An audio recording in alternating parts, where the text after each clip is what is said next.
Hi అండి, అందరికీ నమస్తే. Welcome back to our channel Dishita talks. ఈరోజు మన వీడియోలో గోబీతో సింపుల్గా చాలా రుచిగా ఉండే విధంగా ఇలా ఒకసారి గోబీ ఫ్రై ట్రై చేయండి. ఇంట్లో వాళ్ళందరికీ చాలా నచ్చుతుందండి. మీరు ఈ వీడియో మొత్తం కంప్లీట్గా చూసిన తర్వాత ఇంతకుముందు ఇలా కర్రీని ఎప్పుడైనా ట్రై చేశారో లేదో, మీకు ఎలా అనిపించిందో కామెంట్ చేసేసేయండి. ఇప్పుడు ప్రాసెస్లోకి వెళ్దాము.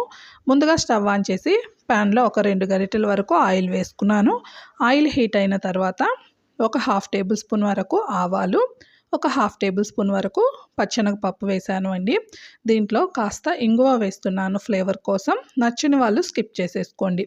పోపు కాస్త వేగిన తర్వాత దీంట్లో ఒక 1/2 కప్పు వరకు ఉల్లిపాయలని మీకు వీలైనంత సన్నగా ఎలా కుదిరితే అలాగా కట్ చేసి వేసుకుందాము. లో ఫ్లేమ్లో పెట్టుకొని ఇలా కలుపుతూ ఆనియన్స్ని అయితే ఫ్రై చేసుకుందాము. దీంట్లో ఒక 1/2 టేబుల్ స్పూన్ వరకు జీలకర్ర కూడాను వేసేస్తున్నాను. ఒక 2 రెబ్బల వరకు కరివేపాకు వేస్తున్నాను ఫ్లేవర్ కోసము. ఉల్లిపాయలు మరి గోల్డెన్ బ్రౌన్ కలర్ వచ్చేంత వరకు వేగాల్సిన పని లేదండి. జస్ట్ దీనిలోని పచ్చివాసన పోయి ఉల్లిపాయలు సాఫ్ట్గా అయితే సరిపోతుంది. దీంట్లో ఒక 2 పచ్చిమిర్చిని వీడియోలో చూపించిన విధంగా కట్ చేసి అయితే వేస్తున్నాను. ఉల్లిపాయలు ఇలా సాఫ్ట్గా వేగిన తర్వాత ఒక 2 మీడియం సైజ్ టొమాటోలు బాగా పండినవి తీసుకోండి. దాంట్లో అయితే చక్కగా జ్యూస్ అనేది ఎక్కువగా ఉంటుంది, కూర కూడాను టేస్ట్ బాగుంటుందండి. దీనిని మనం మిక్సీ జార్లో వేసుకొని వీలైనంత మెత్తగా గ్రైండ్ చేసి వేసుకుందాము. మీరు కావాలంటే చిన్నగా టొమాటోని కట్ చేసి కూడాను వేసుకోవచ్చు. ఇలా మనం ప్యూరీలాగా గ్రైండ్ చేసుకుంటే కర్రీ అనేది సింపుల్గా అయిపోతుందండి. చూడండి, టొమాటో చక్కగా ఆయిల్లో ఫ్రై అయిపోయి ఇలా ఆయిల్ సపరేట్ అవుతూ ఉన్నప్పుడు నేను ఒక 1/2 కప్పు వరకు శనగపిండి బేసన్ పౌడర్ని వేస్తున్నాను. అంటే ఒక 4 నుంచి 5 టేబుల్ స్పూన్స్ వేసుకుంటే సరిపోతుంది. కానీ తప్పకుండా టొమాటో బాగా వేగి ఆయిల్ సపరేట్ అవుతున్నప్పుడు మాత్రమే వేయాలి అండి ఈ శనగపిండిని. లేకుంటే పచ్చివాసన వస్తుంది, అలానే ఉండలుండలుగా కట్టుతుందండి. ఇలా టొమాటో వేగిన తర్వాత వేస్తే చక్కగా మిక్స్ అవుతుంది, ఆయిల్లో ఈ శనగపిండి వేగుతుంది.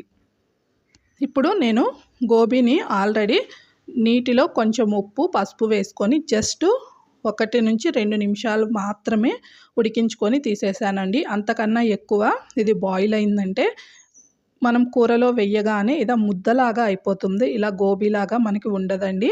సో నేను 1 నిమిషం నుంచి 2 నిమిషాలు మాత్రమే బాయిల్ చేసి తీసేసుకున్నాను అనమాట. ఇప్పుడు దీనిని నీటి మొత్తం తీసేసుకొని కూరలో వేసుకొని మెల్లిగా కలుపుకుందాము. గోబీ ఆల్రెడీ బాయిల్ అయి ఉన్నా సరే కాస్త ఆయిల్లో ఫ్రై అయితే టేస్ట్ బాగుంటుందండి. నేనైతే చూశారు కదా ఈ సైజులో కట్ చేసేసుకున్నాను. మీరు మీకు నచ్చిన సైజులో అయితే గోబీని కట్ చేసేసుకోవచ్చు. చూడండి, ఈ సైజులో అయితే ముక్కలు ముక్కలుగా మా ఇంట్లో ఇష్టపడుతూ ఉంటారనమాట. ఇలా అయితే కట్ చేసేసుకున్నాను. ఇలా ఒక 2 నిమిషాలు ఆయిల్లో గోబీని మెల్లిగా ఫ్రై చేసుకుంటూ ఉందాము. ఇలా ఫ్రై చేసుకున్న తర్వాత మనకి కర్రీ అనేది మంచి రుచిగా ఉంటుందండి. ఆల్రెడీ శనగపిండి వేగి ఉండడం వల్ల. దీంట్లో 1 స్పూన్ వరకు అల్లం వెల్లుల్లి పేస్ట్ని అయితే మెత్తగా గ్రైండ్ చేసి వేసాను అండి. దీన్ని కూడాను 1 నిమిషము పచ్చివాసన పోయేంత వరకు ఫ్రై చేయండి. ఇలా లాస్ట్లో వేయడం వల్ల ఫ్లేవర్ బాగుంటుందండి, ట్రై చేయండి. అలానే నేను ఉప్పుని లాస్ట్లో వేసుకున్నాను, ఆల్రెడీ ఉడికించేటప్పుడు వేసుకున్నాను కాబట్టి చూసి వేసుకోండి. అలానే ఒక 1/2 టేబుల్ స్పూను వేయించిన జీలకర్ర పొడి, రుచికి తగినంత కారం వేసుకొని ఇలా కలుపుతూ ఒక 2 నిమిషాలు ఫ్రై చేసుకుంటే గుమగుమలాడుతూ కర్రీ అయితే సూపర్ టేస్టీగా ఉంటుందండి. మనకి చూడండి, గోబీ అయితే ఎక్కడా కూడాను ముక్క చిదిమిపోలేదన్నమాట, అలానే ఉంది షేపు. ఇప్పుడు ఫైనల్గా కట్ చేసిన కొత్తిమీర కాస్త వేసేసుకొని స్టవ్ తీసేసేయండి. అంతే, ఎంతో రుచికరమైన మన గోబీ మసాలా ఫ్రై రెడీ అయిపోయిందండి. చాలా రుచిగా ఉంటుంది. వేడివేడి అన్నంలోనైనా చపాతీ పూరీలోకైనా సూపర్ టేస్టీగా ఉంటుంది. తప్పకుండా ట్రై చేసి మీకు ఎలా అనిపించిందో కామెంట్ చేయండి. ఈ వీడియో నచ్చితే లైక్ చేసి మన ఛానల్ని సబ్స్క్రైబ్ చేయండి. Thank you.